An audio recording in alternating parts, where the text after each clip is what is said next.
People have got to know whether or not their president is a crook. That line, sharp, unforgettable, echoed from a man who had fought his way from a small California town to the most powerful office on earth.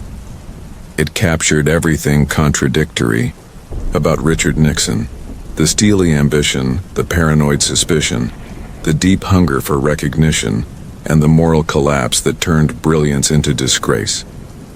This is the story of a singular American tragedy, a leader who reshaped world politics and then watched his own presidency dissolve under the weight of his worst instincts.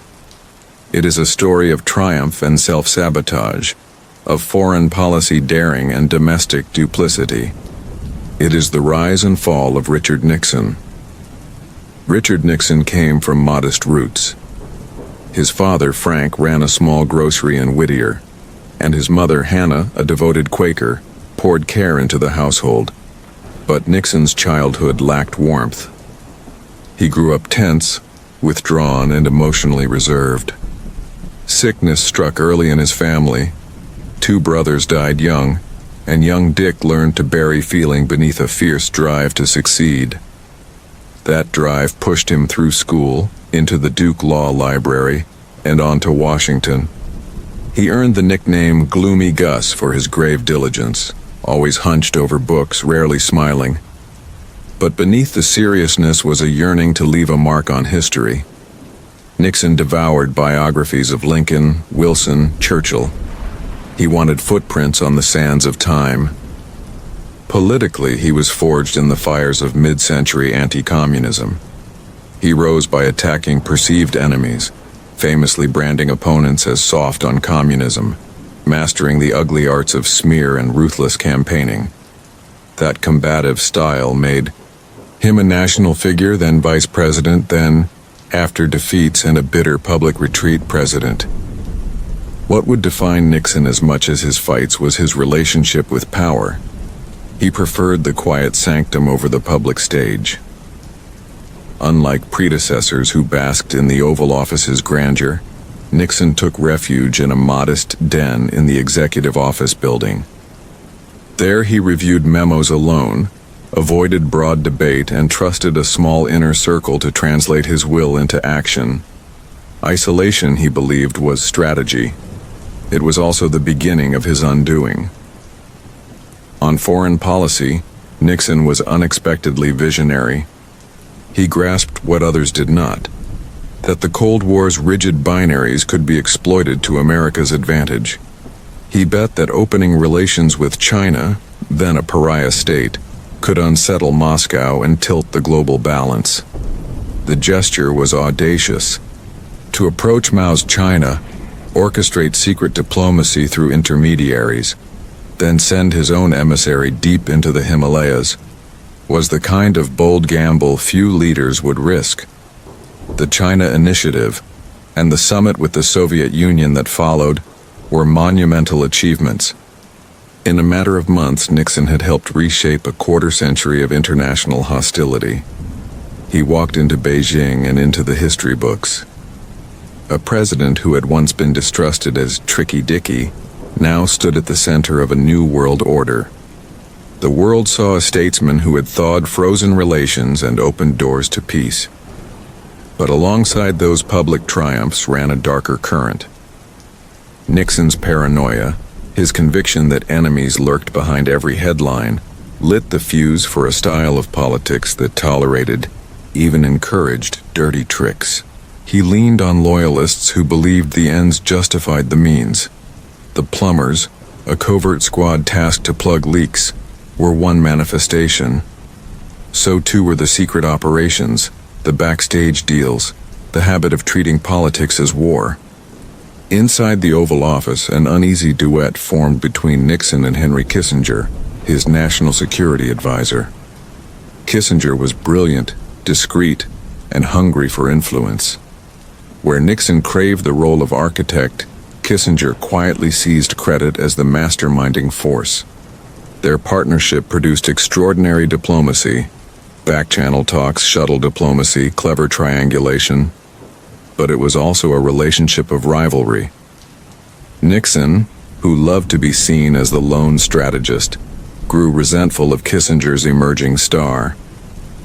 He taped conversations and recorded meetings, not imagining that one day those very tapes would become the evidence of his undoing. The Vietnam War loomed over Nixon's presidency like a dark cloud. He sought an exit that preserved American honor and secured his political future. To that end, he combined secret diplomacy with hard power, the so-called madman theory, threatening escalation to frighten adversaries into negotiation. Yet the bombing campaigns and hardline pressure produced domestic outrage as much as diplomatic leverage. The war stretched on, and America's trust withered. Then in June 1972, 5 men were arrested breaking into the Democratic National Committee offices at the Watergate complex. At first it looked like a bungled burglary, but the story did not stay small. Investigations revealed ties between the burglars and Nixon's campaign, and then to operatives who had acted with the knowledge, or at least the tolerance, of people inside the White House.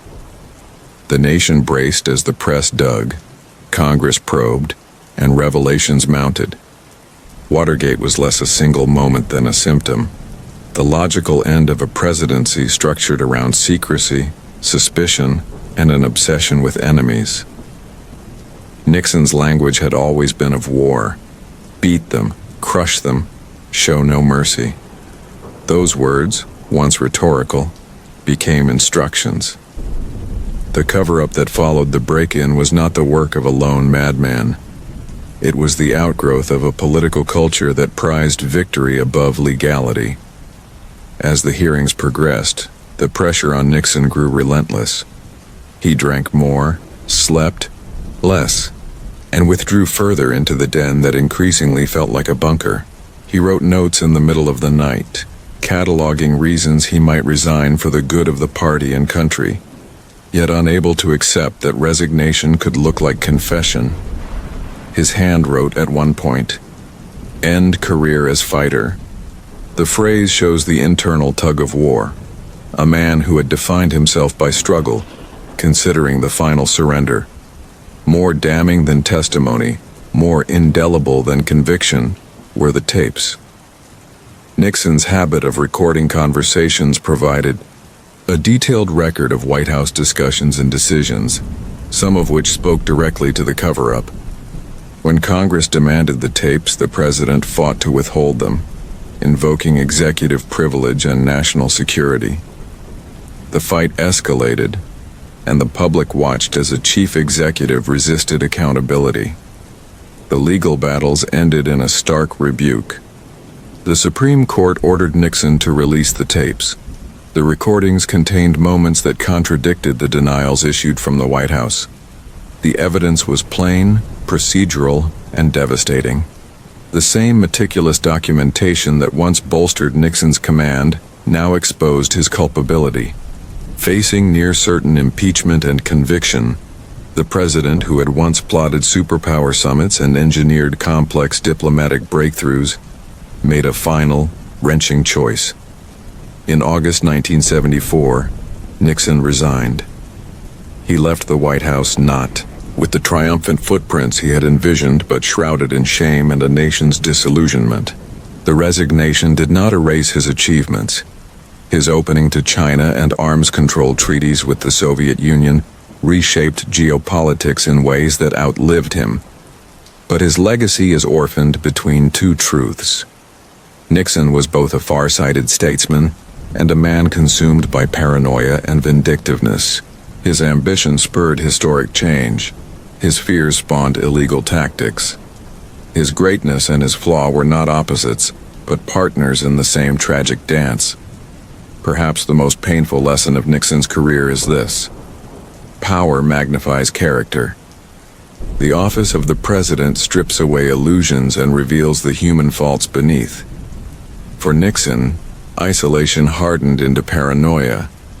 Insecurity metastasized into a willingness to break norms to survive. The tapes that were intended to secure his control became the instruments of his downfall. History preserved with grim irony the proof of a presidency's crimes.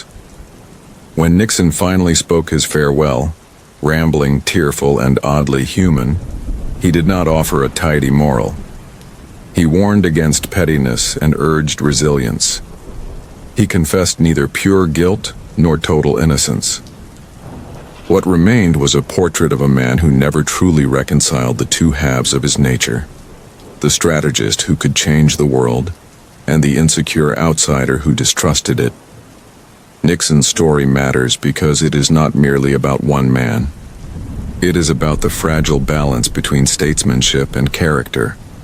It asks how ambition can uplift a nation and yet also corrode the institutions that sustain it. It cautions that secrecy breeds arrogance, that paranoia encourages lawlessness, and that the very mechanisms of power, if unchecked, can rot from within. In the end, Richard Nixon's presidency stands as a warning. Triumph in foreign policy cannot mask moral failure at home. Genius in statecraft cannot excuse the abandonment of civic restraint. His life offers no neat resolution, only the stubborn, complicated truth that greatness and ruin can be braided together, and that history judges both.